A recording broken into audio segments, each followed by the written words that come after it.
El lindo recibimiento. Muy buenos días, hermanos. Dios les bendiga. No sé si este sirve. Bueno, me quedo con este entonces, perdón. Muy buenos días, hermanos. Dios les bendiga. Un feliz sábado. ¿Están contentos? ¿Sí o no? ¿Cuántos están contentos? Levanten la mano.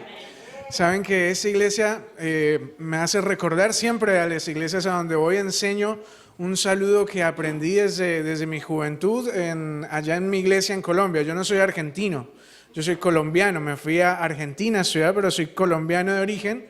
Y siempre me gusta enseñar un saludo que aprendí en mi iglesia de juventud.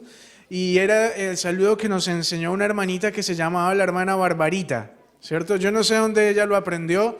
Ya he escuchado ese mismo saludo en varios lugares, pero donde yo voy me gusta enseñarlo. ¿Quieren aprenderlo? ¿Sí?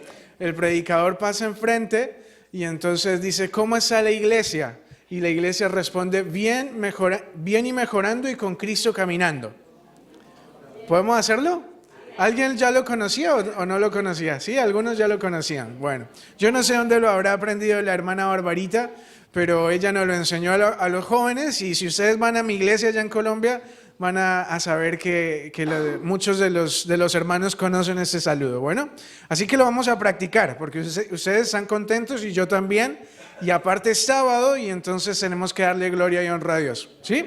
Entonces vamos a hacerlo, pero no me defrauden, hagámoslo con muchas ganas. Bueno, a ver, acuérdense, bien y mejorando y con Cristo caminando. Fácil, ¿cierto? Bueno, ¿cómo está la iglesia? Muy bien, muy bien. A mí me dijeron que las que mandan acá son las señoras, las damas. ¿Sí? ¿Puede ser? ¿Sí? Ahí la hermana dice que sí. Entonces, solamente las damas. ¿Cómo están las damas en este sábado? Muy bien, y ahora los caballeros vamos a enseñarles cómo se hace. Bueno, a ver, los caballeros solamente. ¿Cómo está la iglesia? Hay como un empate ahí, ¿no? No se resuelve todavía. Bueno, hermanos, ojalá quiera Dios que estemos caminando diariamente con el Señor, porque el Señor vuelve muy pronto para llevarnos al reino de los cielos. ¿Cuántos quieren estar en el reino de los cielos? Ojalá, hermanos. Por eso nos llamamos adventistas, porque estamos esperando que el Señor vuelva por segunda vez a esta tierra. Bueno, el pastor ya me presentaba un poco. Mi nombre es Abraham. En realidad, el proyecto especial en el cual estoy es el hermoso ministerio del colportaje, ¿cierto? ¿Saben lo que es el colportaje? Algunos dicen, bueno, es la venta de literatura cristiana. Y sí, en realidad es eso, ¿no? En eso consiste. Pero en realidad el ministerio del colportaje abarca un poco más allá, ¿no? Es poder llegar al corazón de las personas que tal vez un pastor, que tal vez un laico no podría llegar de la misma manera. ¿Por qué razón? Porque un colportor habla de salud, un colportor habla de estrés, un colportor habla de depresión, de otros temas. Y entonces la gente se interesa por esos temas, y cuando el corazón ya está sensible, entonces es más fácil poder presentarle la palabra de Dios. Por lo tanto, la señora White menciona en el libro El colportor evangélico que el colportaje es un ministerio tan importante como el ministerio pastoral. La iglesia comenzó con colportores, y la iglesia va a terminar el evangelio también con colportores. Por lo tanto, el ministerio colportaje es un brazo importante para poder predicar el evangelio en el mundo. Bueno, así que si usted en algún momento tiene la oportunidad, hermanos, de apoyar el colportaje, de participar en una campaña de colportaje, hágalo, porque es algo beneficioso para la iglesia y que le está ayudando para predicar el evangelio a otras personas. Bueno, así que yo esta tarde, en las horas de la puesta del sol, vamos a tener algunos materiales, hermosos libros, hermosa literatura que ustedes pueden adquirir. De paso también me están ayudando, porque yo ya en junio, si Dios quiere, voy a estar recibiendo mi título, ¿cierto? Entonces necesito hacer el último empujón para poder graduarme, y yo sé que ustedes quieren que yo me gradúe, ¿verdad? Así que si ustedes quieren eso, los espero en la tarde para que puedan conocer lindos materiales que estamos compartiendo. Entre ellos, por ejemplo, Biblias como esta, ¿no? Libros de salud, libros que hablan de familia, libros de autosuperación, un sinnúmero de materiales que son de mucho beneficio para nuestra vida espiritual, profesional, de familia, finanzas y de otros intereses. Bueno, así que bueno, esta tarde no se lo pierdan. Aparte, esta tarde también preparé un hermoso tema para poder compartir con ustedes y yo quiero que ustedes no se pierdan esta tarde el lindo tema que el Señor quiere compartir con nosotros. Bueno, ¿hacemos ese compromiso? ¿Sí? Muy bien, entonces esta tarde los esperamos en la Sociedad de Jóvenes. Muy bien, hermanos, ahora sí, no hemos venido a hablar de colportaje en esta mañana, queremos escuchar la voz de Dios y antes de abrir la palabra de Dios para que el Señor hable a nuestro corazón, queremos pedirles que inclinemos el rostro un momento para que oremos y pedamos a Dios su dirección. Bueno, oremos. Nuestro poderoso y amante Padre que estás en los cielos, en este momento, Señor, queremos abrir tu palabra. Pero, Señor, no queremos hacerlo con los medios humanos. No queremos que sea el hombre hablando al corazón, sino queremos que sea tu Espíritu Santo quien hable al corazón de cada uno de los que estamos acá. Posiblemente haya personas aquí en el medio que tienen que hacer cambios significativos en su vida. Hay personas aquí, Señor, que posiblemente están jugando con el pecado. Hay personas aquí, Señor, que están pasando una prueba, una dificultad en su vida. Y hoy han venido hasta este lugar para adorar tu nombre, pero también para escuchar tu voz. Y, Señor, escuchar una respuesta para los dilemas, los problemas que tenemos como personas. Y queremos rogarte que al abrir tu palabra hoy podamos encontrar una respuesta, que hoy podamos irnos de ese lugar sabiendo que eres un Dios que está interesado en la vida de cada uno de nosotros, personalmente, por nombre, tú nos conoces y estás interesado en ayudarnos, pero más estás interesado en brindarnos la salvación y llevarnos al reino de los cielos. Quédate con nosotros y al abrir tu palabra, bendícenos, lo rogamos en el poderoso nombre de Jesús. Amén y amén. Muy bien, hermanos, les quiero invitar que por favor me acompañen a la lectura bíblica. ¿Alguien se acuerda dónde está? Oseas, ¿cuánto? Oseas, capítulo 11, muy bien. Oseas, el capítulo 11 y los versículos del 1 hasta el 4. Vamos a volver a leer nuestra lectura bíblica. Bueno. Oseas, el capítulo 11, desde el versículo 1 hasta el 4. Vamos a esperar a que todos lo tengan y no pierdan el libro de Oseas, porque ahí vamos a concentrarnos en esta mañana. Bueno, libro de Oseas, el capítulo 11 y el versículo del 1 hasta el 4. ¿Todos lo tienen? Sí, vamos a leer entonces. Dice, cuando Israel era muchacho, yo lo amé, y de Egipto llamé a mi hijo. Cuanto más yo los llamaba, ellos más se iban de mi presencia, y a los baales sacrificaban, y a las esculturas ofrecían sahumerios. Yo con todo eso enseñaba a andar al mismo Efraín, tomándolo por los brazos, mas ellos no conocieron que yo los cuidaba. Que con cuerdas humanas los atraje, que con cuerdas de amor, y fui para ellos como los que alzan el yugo de sobre su cerviz, y puse delante de ellos, ¿qué cosa? La comida. Saben, hermanos, que este es uno de los textos del libro de Oseas más lindos. Es un texto que menciona el gran amor que Dios tiene para con nosotros. Y acá en este texto que acabamos de leer, Dios se presenta con la figura de un padre. A ver, levanten la mano todos los que son padres o madres. Muy bien, ahí hay varios padres. Saben que la Biblia, a lo largo de la Biblia, desde el Génesis hasta el Apocalipsis, Dios se presenta de varias formas. En algunos momentos se presenta, por ejemplo, como un pastor. ¿Se acuerdan de la parábola del buen pastor? Cuando la ovejita se pierde, cuando la ovejita, porque es rebelde, se va, entonces el pastor deja las 99 cuidadas, por supuesto, y va en búsqueda de la ovejita, y cuando la encuentra que está a punto de ser devorada o que está a punto en un peligro muy fuerte, entonces el pastor la recupera Y si la ovejita se ha partido su patita, él entablilla su patita con tierno cuidado, la pone junto a su pecho y la devuelve al redil. ¿No les parece esa una figura muy tierna? Una figura muy linda, ¿verdad?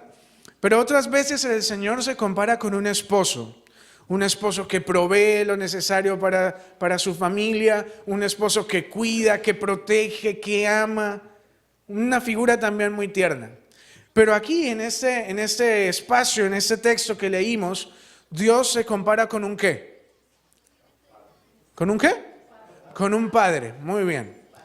Y dice así, cuando Israel era muchacho, yo amé a mi hijo y de Egipto lo llamé, ¿cierto? Saben que de todas las figuras que presenta la Biblia, yo creo que la más tierna y la más linda es la que presenta Oseas, ¿no? Nosotros somos como hijos para Dios. Porque un esposo ama a la esposa mientras le sea fiel. Un pastor ama a la oveja mientras se porte bien. Pero el padre ama incondicionalmente por encima de los errores de sus hijos. Por encima de que el padre insista de que venga a la iglesia y el hijo no quiera. Por más que esté en las drogas. Por más que ya no lo visite. Por encima de cualquier cosa, el padre ama a sus hijos. ¿Saben dónde yo entendí esa realidad? Con un famoso narcotraficante colombiano. ¿Alguien escuchó hablar de Pablo Escobar? Un famosísimo narcotraficante colombiano. Y entonces a la mamá de Pablo Escobar, cuando a Pablo Escobar ya lo habían matado, le hicieron una entrevista en televisión nacional a la mamá de Pablo Escobar. Y entonces el entrevistador la miró fijamente a los ojos a la señora y le preguntó: señora, yo quiero que usted me diga cuál es la opinión, qué es lo que usted opina de la figura, de la persona de Pablo Escobar. Y la señora en televisión nacional, ¿saben qué respondió? Pablo Escobar fue el mejor hombre que existió sobre la tierra. Todo el mundo abrió los ojos en Colombia, en el mundo, ¿verdad? ¿Cómo puede ser el mejor hombre que existió sobre la tierra, siendo que condujo a tantos jóvenes a la drogadicción, destruyó tantas familias? ¿Cómo puede ser ese el mejor hombre? Bueno, yo sé por qué, y ustedes también. Porque la que estaba respondiendo, ¿quién era? Su mamá. Porque, hermanos, los padres aman a sus hijos por encima de todos sus errores y de todas las cosas que ellos hagan mal. Por supuesto, ellos no quieren que hagan mal, pero ellos los aman por encima de todo lo que hacen. Y si hay alguien aquí o algún padre que está luchando con un hijo rebelde, con un hijo que ya perteneció a la iglesia pero que se fue y ya no está hoy aquí sentado con usted, pues tú puedes entender pálidamente a Dios en el texto que acabamos de leer, porque Dios está diciendo en este texto que Dios ama a su hijo Israel, pero entre más Él ama y lo atrae con cuerdas de amor hacia Él, entre más lo ama, ¿qué hace Israel? Se va. Entre más Dios lo llama, Israel huye de su presencia. Y dice algo interesante: a los Baales sacrifican sahumerios. Oh, hermanos, eso es tremendo. A los Baales sacrifican sahumerios, o sea, su propio hijo, Israel, se va de su presencia y va y sacrifica a otros dioses. Saben que yo me puse allá en la Facultad de Teología, estudiamos acerca de las principales divinidades, ¿verdad? Acerca de los dioses de la antigüedad. Y entre ellos estudiamos, por ejemplo, Astartet. ¿Escucharon hablar de Astartet? Una diosa pagana de la antigüedad. Otros, ¿no? Por ejemplo, Baal, estudiamos también. Pero hay uno que me llamó a mí mucho la atención, de nombre Moloch. ¿Lo escucharon hablar de Moloch? Moloch era una estatua que habían construido y todos los dioses de la antigüedad, Baal y otros dioses, exigían sacrificios, se les daba sacrificios, ¿no? Así como Jehová pedía un cordero, así los otros dioses también pedían sacrificios para ellos, ¿no? Y entonces se les sacrificaba palomas, cerdos, vacas, pero Moloch no se conformaba con la sangre de animales. ¿Qué pedía Moloch? La sangre de los primogénitos. Y entonces, hermanos queridos, menciona uno de los textos bíblicos que hubo un rey, el rey Acab, que pasó a su hijo por entre los brazos de Moloc. Hermanos, me parece que hay mucha irreverencia. Me gustaría que todos nos ubicáramos en nuestros lugares y pudiéramos estar atentos. ¿Sí? Por favor, muchas gracias. Y Moloc, hermanos, era un dios que entonces se le exigía sacrificios y uno de sus reyes, Acab, pasó a su propio hijo por entre los brazos de Moloc. Imagínense, ¿no? Tenían al Dios, a Jehová de los ejércitos, que era capaz de abrir los mares, que era capaz de hacer descender fuego del cielo, que era capaz de resucitar muertos, pero el pueblo de Israel prefería sacrificar a un Dios que tenía ojos, pero no veía. Tenía boca, pero no hablaba. Era solamente una estatua. Y mientras Dios más llamaba a su pueblo, el pueblo más veces se iba y sacrificaba a esa clase de dioses. Y aquí viene la primera lección en esta mañana. Y es, nosotros no tenemos dioses como en el pasado. No tenemos estatuas a las cuales adoramos, por lo menos aquí no veo ninguna. Pero sí tenemos dioses en la actualidad que nos quitan de la vista y de la adoración a nuestro Dios. A veces pueden estar escondidos detrás de un trabajo, de un cheque semanal, de un esposo, de una esposa, de un sueño personal, de un pecado. Yo no sé cuál. Pero Satanás se esconde en la actualidad detrás de todos esos dioses. Y tú y yo a veces nos hemos olvidado del Dios que todo nos lo provee, del Dios que nos ama como un padre y que nos junta como la gallina junta a sus polluelos. Pero a veces preferimos ir y sacrificar todo lo que tenemos en pos de un Dios que tiene ojos, pero no alcanza a ver. ¿Me estoy haciendo entender, sí o no? Eso es lo que está sucediendo en Oseas, el capítulo 11, del 1 al 4. Un Dios que ama a su Hijo, pero entre más ama a su Hijo y le hace demostraciones de amor, entre más amor le demuestra, su Hijo corre para sacrificar en pos de la idolatría de aquellos días. Y yo no sé si esté hablando a alguien aquí hoy, hermanos, que sabe el amor de Dios, que ha conocido la dulzura de amar, de pertenecer a la iglesia, pero hoy está jugando con el pecado, hoy está practicando cosas que no debe, o simplemente está viviendo un cristianismo liviano, un cristianismo endeble, un cristianismo laodicense, tibio. Y eso también es tener idolatría, eso también es adorar a un Dios ajeno. Y es por eso que entonces cuando Dios ve la actitud de su pueblo, se va a valer de la vida de un profeta, el profeta Oseas. Para quienes han leído el libro de Oseas saben que es un libro bien apasionante. ¿Alguien leyó alguna vez o conoce la historia del libro de Oseas? Levante la mano el que conoce la historia. Algunas manos por ahí, ¿no? Es un libro interesante. Y yo quiero preguntar, a ver, ¿cuántas damas les gustan las telenovelas? Hay una valiente, ¿no? Una nada más, pero si uno va para la casa, ahí están viendo telenovelas mexicanas, ¿verdad? No, mentira, yo sé que aquí eso no pasa. Pero yo no quiero preguntar aquí cuántos caballeros les gustan las telenovelas, ¿no? Porque hoy día está comprobado que los hombres son los que más novelas ven. Así que espero que que ese no sea el caso acá, ¿verdad? Pero si a ustedes les gustan las telenovelas, les va a gustar el libro de Oseas. De paso les voy a dejar una tarea y es que lean el libro de Oseas completo. Porque es un libro apasionante, es un libro muy lindo.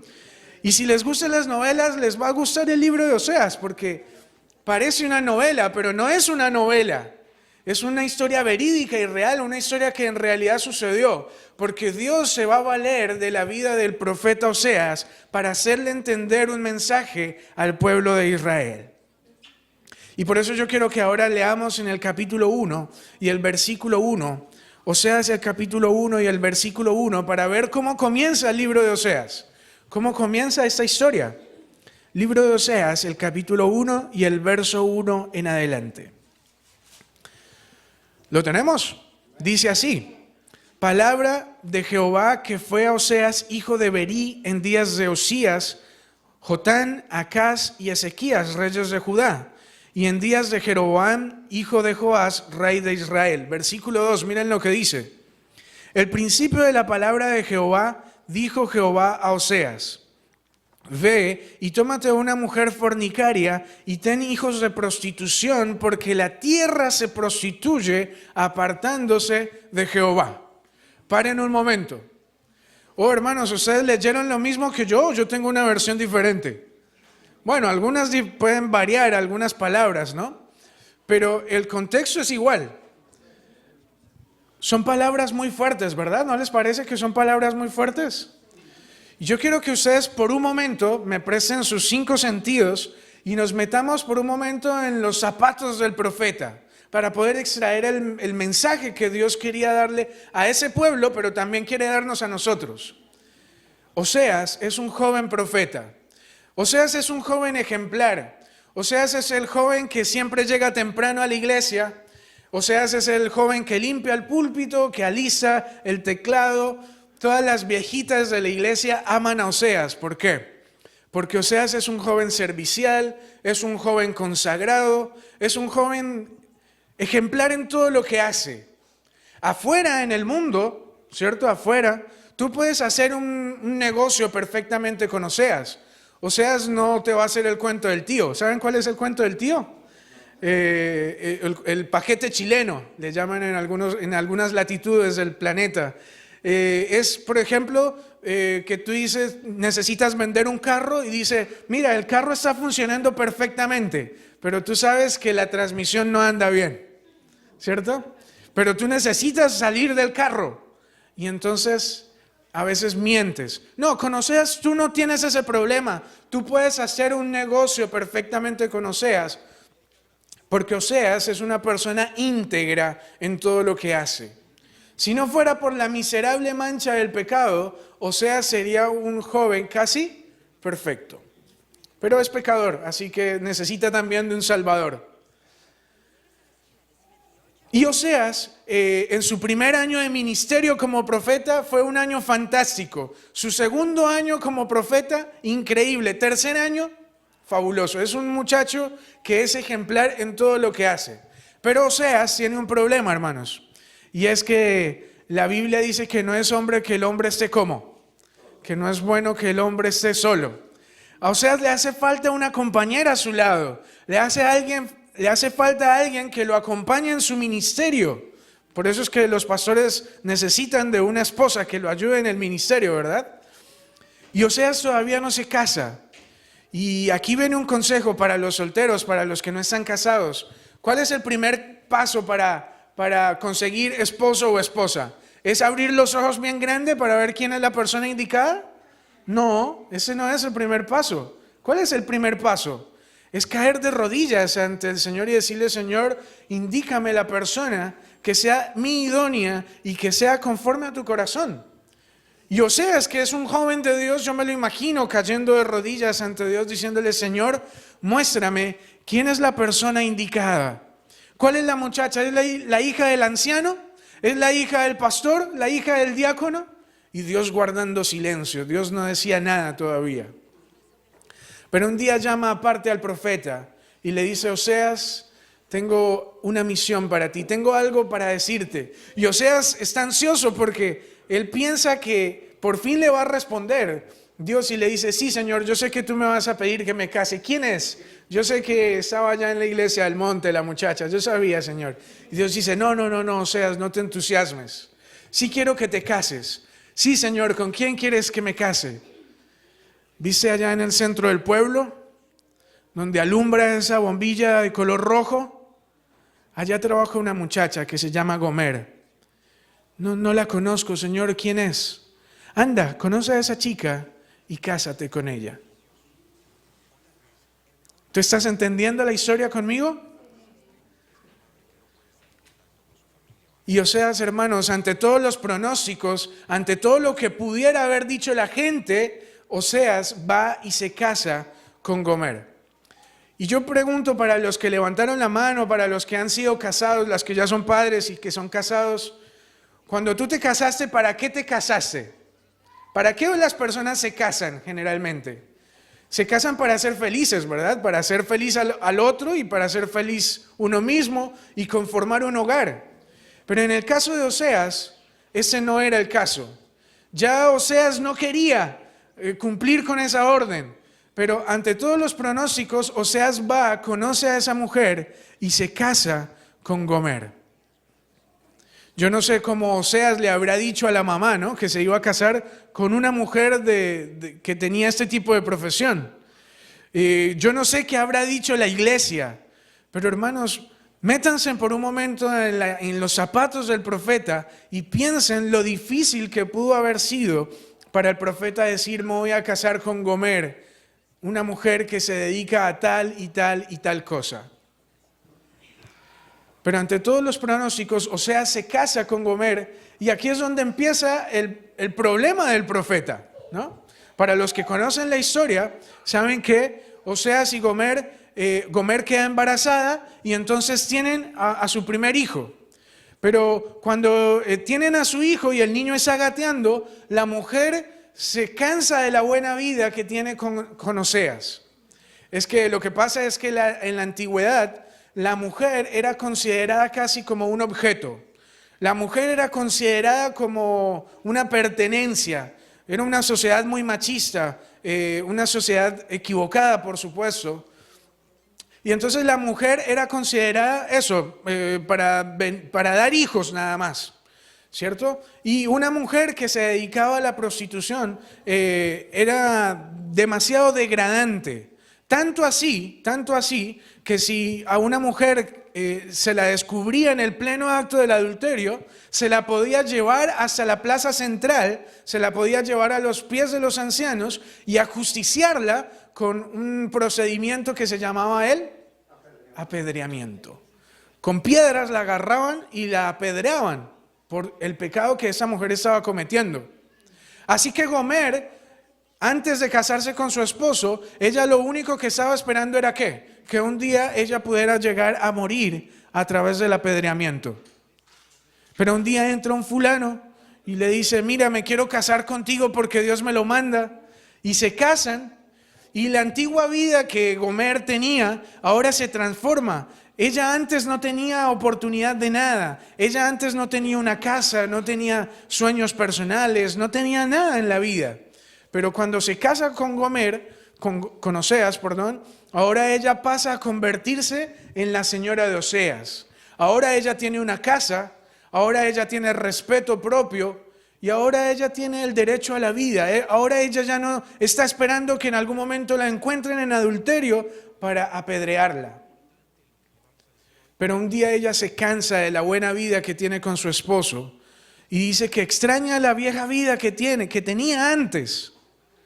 Y cuando el niño está gateando, ella decide que ya no quiere vivir más con Oseas. Y se va. ¿Se dan cuenta por qué les digo que eso parece una novela? Y ella se va finalmente y allá viviendo en su vida, nuevamente queda embarazada de otra persona. Y cuando no tiene cómo cuidar a su hijo, entonces se acuerda que tiene un esposo. Y entonces dice: pues voy a volver a Oseas.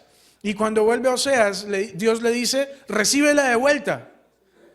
Y cuando los dos niños están por ahí jugueteando, que ella otra vez ha recuperado su propiedad, que ha recuperado el amor de Oseas, otra vez se cansa de la buena vida que tiene con Oseas y decide que extraña su antigua vida y se vuelve a ir. Y otra vez queda embarazada. Y cuando no tiene cómo cuidar a su hijo, se acuerda que tiene un esposo. Y entonces decide que va a volver para Oseas. Y Dios le dice: recíbela de vuelta otra vez. Y yo no quiero preguntar a cuántos hombres le gustaría tener una mujer de este tipo, ¿verdad? Porque creo que a ninguno.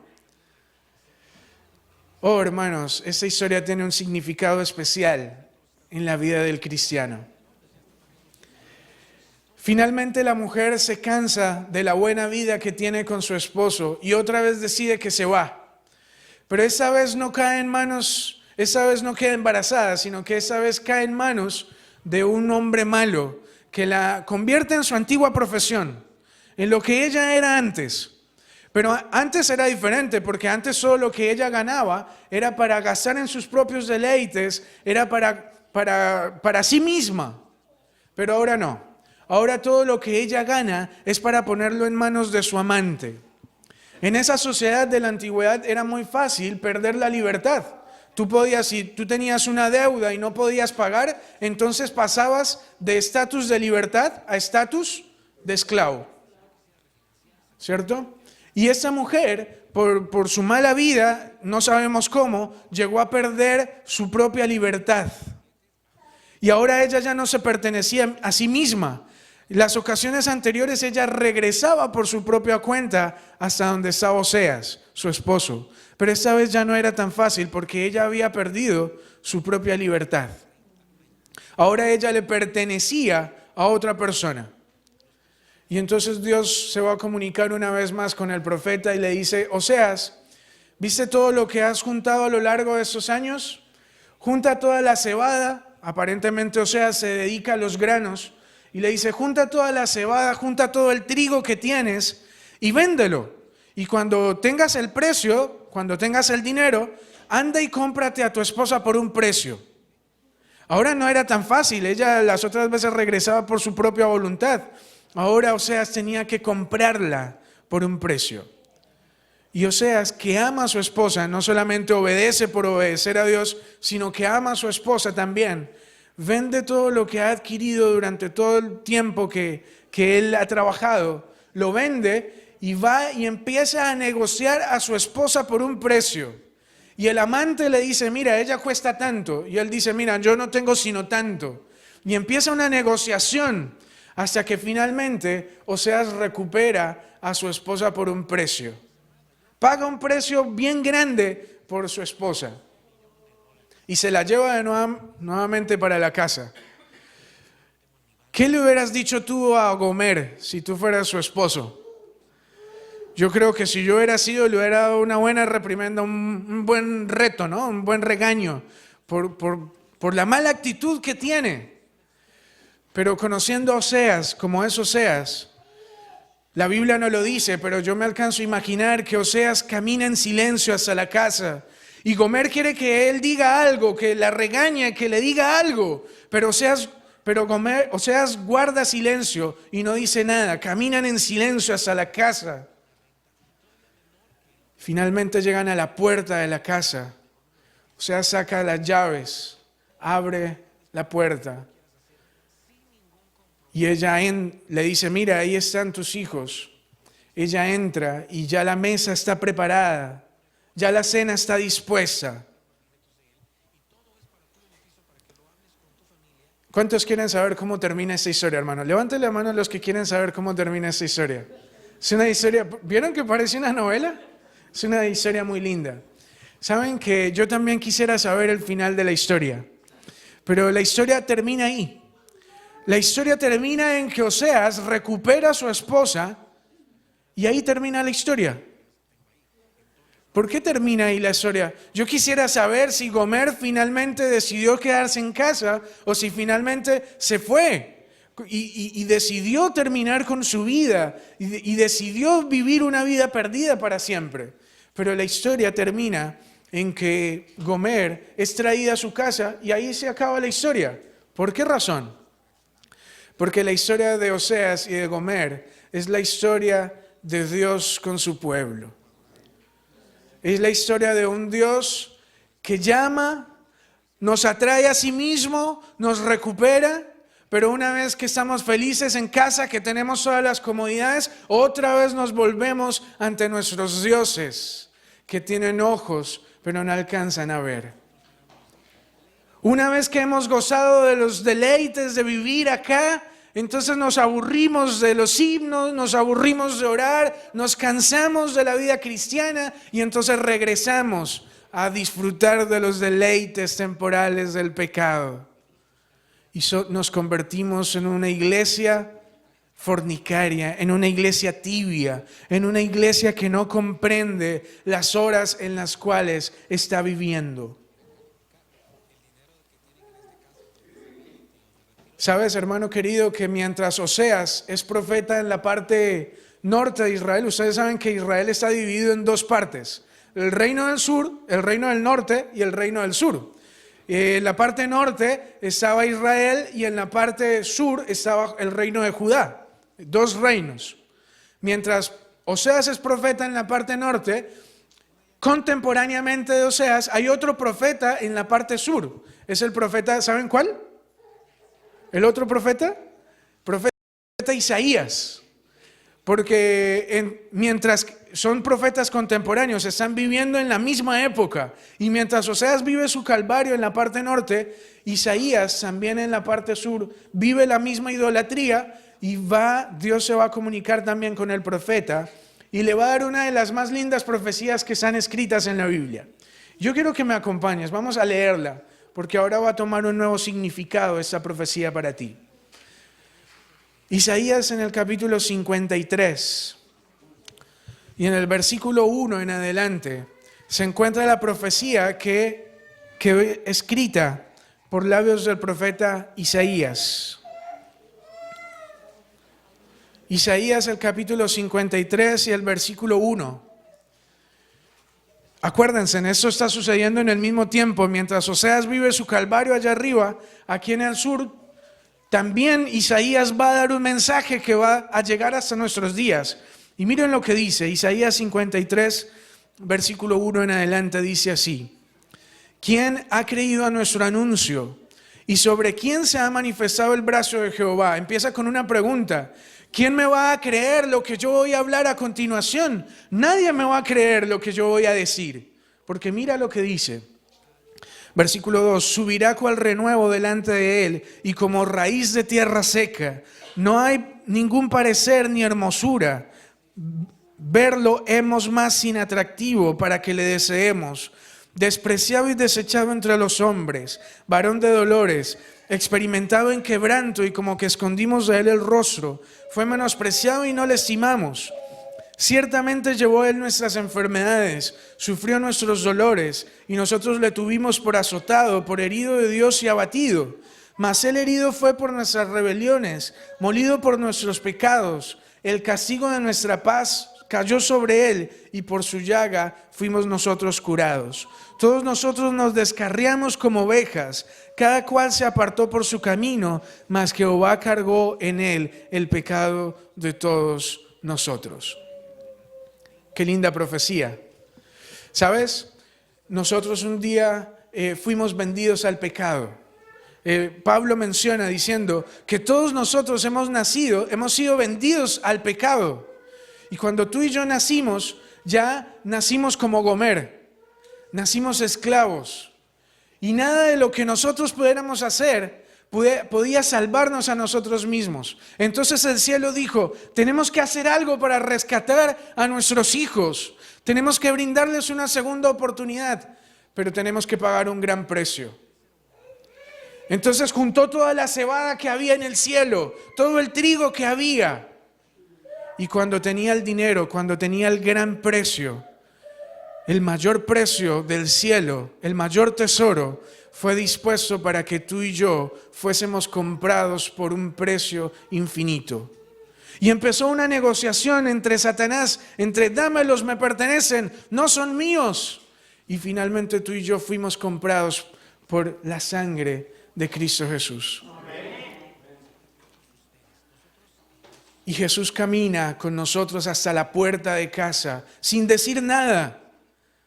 Y hoy estamos a las puertas del reino de los cielos, a punto de entrar por la Canaán celestial. Ya la mesa está preparada, los panes y el vino están puestos en la mesa. Él quiere tener una cena especial contigo y conmigo. Pero ¿sabes por qué la historia de Oseas y de Gomer no termina?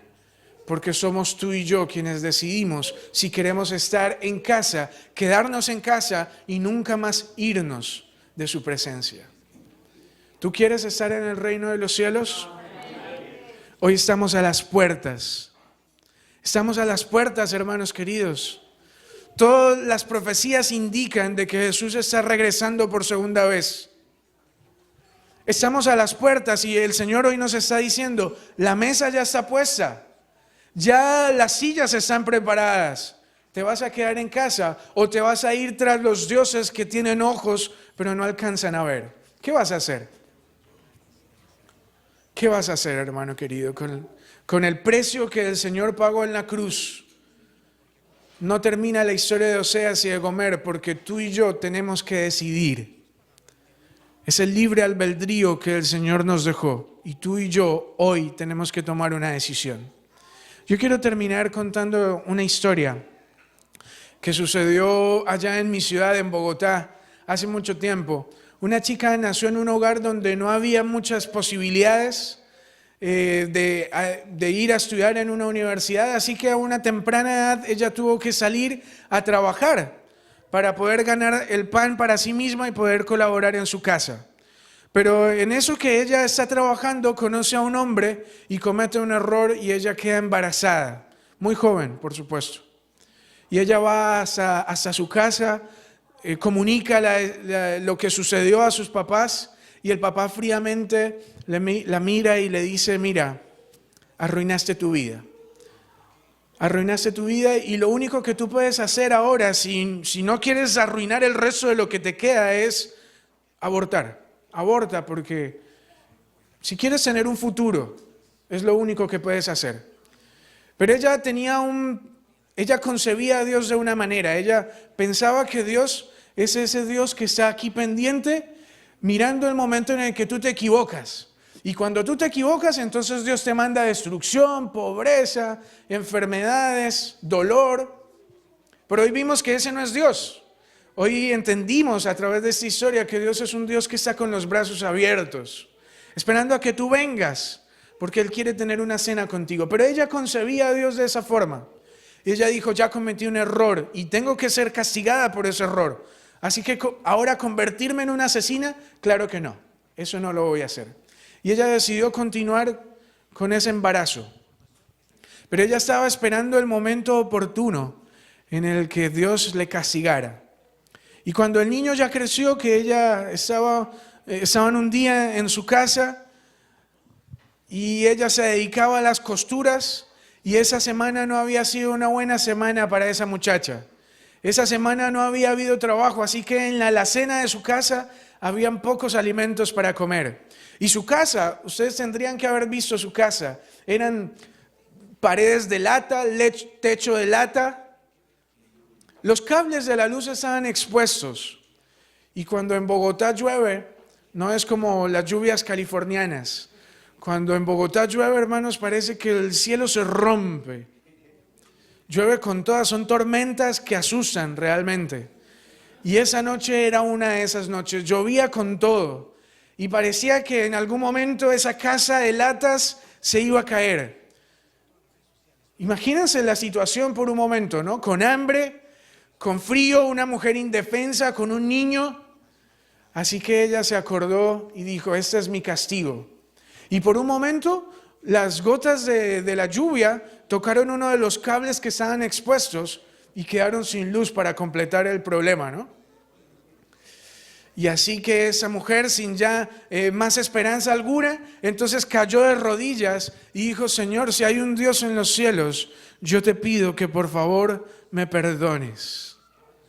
Y hoy vimos, hermanos, que Dios es el Dios que está dispuesto a recibir a sus hijos, aun cuando ellos se hayan ido una y otra vez, porque el Señor quiere tener un encuentro especial con sus hijos. Y esa muchacha ese día fue restaurada, esa muchacha ese día fue perdonada. Saben, hermanos queridos, que yo amo mucho a esa chica con todo mi corazón, porque esa chica es mi querida madre. Y yo ese día estaba muy pequeño, pero años después comprendí, cuando fui a estudiar teología, porque en la facultad estudiamos hebreo, estudiamos griego, arqueología, el Antiguo, el Nuevo Testamento, las epístolas paulinas, estudiamos toda la Biblia. Pero esa noche el Señor nos enseñó a mi mamá y a mí una de las más grandes lecciones teológicas, y es cómo Dios trata con el pecador. Me enseñó la lección de la justificación por la fe. Y es que Dios ama al pecador y quiere rescatarlo y quiere llevarlo al reino de los cielos.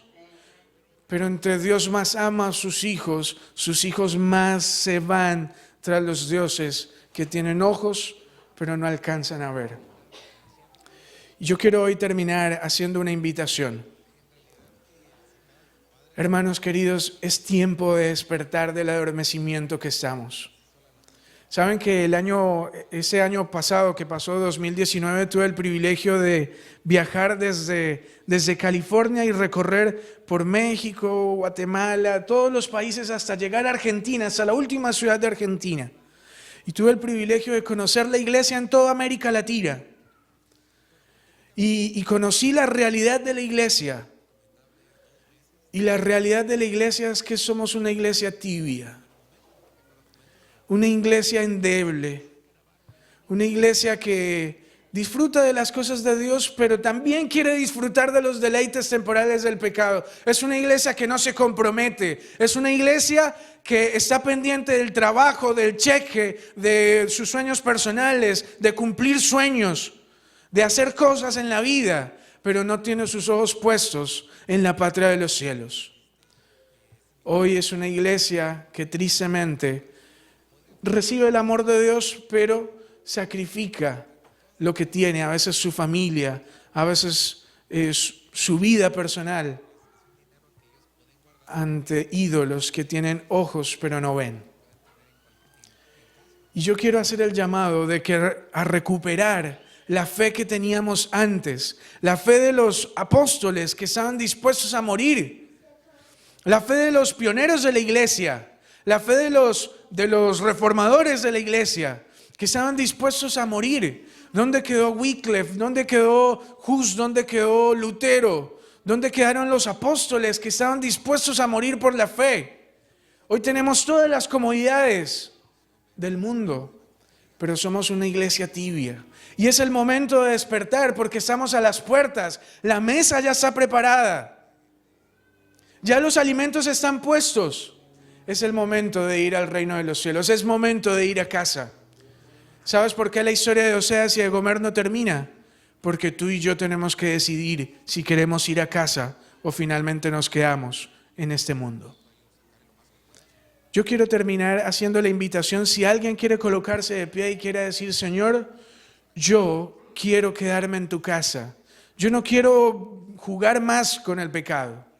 Yo no quiero jugar más con mis ídolos. Hoy quiero pertenecer y estar en tu casa y gozar de los alimentos que tú preparaste para mí. ¿Hay alguien que quiera colocarse en pie y quiere decir: Señor, yo quiero prepararme para tu segundo encuentro? Dios les bendiga, hermanos, en esta tarde ya. Y yo quiero que oremos. Y después vamos a cantar el himno 97. Y mientras oramos y cantamos, pidámosle a Dios: Señor, ayúdame para ser un adorador de ti y quedarme en tu casa y ya nunca más irme tras los dioses paganos. Oremos. Nuestro poderoso y buen Dios que habitas en los cielos, gracias te damos por este mensaje de amonestación. Un mensaje tal vez difícil de enfrentar cuando analizo a mi vida. Cuando analizo, Señor, que cada día que pasa, que he entendido tu amor, pero que siempre, constantemente me voy tras los dioses paganos y me contamino.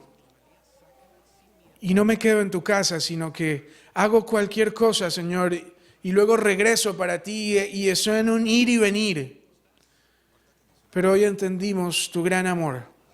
Hoy entendimos lo que tú hiciste en la cruz del Calvario por nosotros.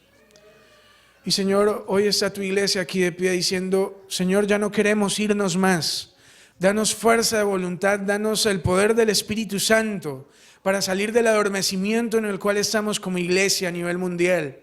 Danos el privilegio de poder, como en el Pentecostés, de recibir la lluvia tardía ahora y poder ahora consagrar nuestra vida completamente a ti, Señor. Oh Señor, permite que ahora podamos ser una iglesia que sea anhelantemente gozosa de recibirte en las nubes de los cielos. Permite que ya no estemos más distraídos en cosas temporales que tienen fecha de caducidad, que finalmente se van a terminar. que hoy cada uno de los que estamos aquí podamos hacer la decisión de quedarnos en tu casa. Quédate con tu iglesia, bendícenos y permite que la decisión que hoy tomemos pueda ser una decisión para vida eterna. Lo rogamos, Señor, todo confiando en el poderoso nombre de Jesús. Amén y amén.